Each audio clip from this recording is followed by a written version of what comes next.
మన పిల్లలు మన దగ్గరే ఉద్యోగాలను చేసుకునే వ్యవస్థ 10,000 ఎకరాలు, ఒకటి కాదు రెండు కాదు, గుర్తుపెట్టుకోండి, 10,000 ఎకరాలు.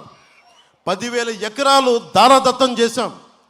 మన సంపదది, రైతాంగం సంపదది. ఎంతమంది రైతులు ఏడుపులు నేను చూసిన వాడిని, ముఖ్యంగా కాకినాడ SEZ సంబంధించి స్టోన్ త్రో ప్రైజ్ అలా ఇసిరేసే 1,00,000, 2 లక్షలు, 5 లక్షలకి అమ్మేసుకున్నారు.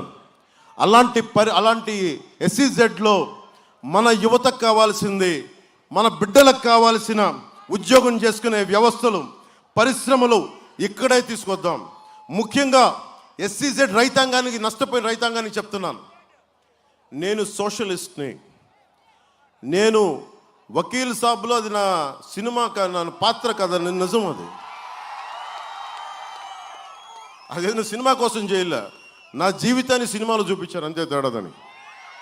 అలాంటి మీకు మాటిస్తున్నా, SEZ ఏ ఉద్దేశంకైతే ఇవ్వబడిందో దాన్ని సంపూర్ణంగా సాకారం చేస్తాం.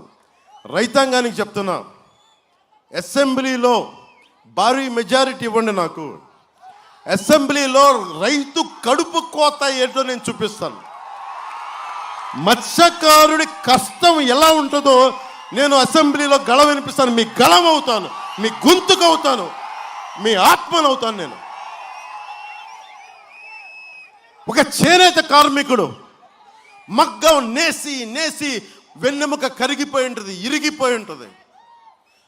ఒక చేనేత ఇంట్లో చూసుకునే ఒక ఆడపడుచు పొత్తి కడుపు నొప్పితో బాధపడుతూ ఉంటుంది. వాళ్ళందరి బాధకి నేను అండనవుతాను, భుజం కాస్తాను వాళ్ళందరికీ.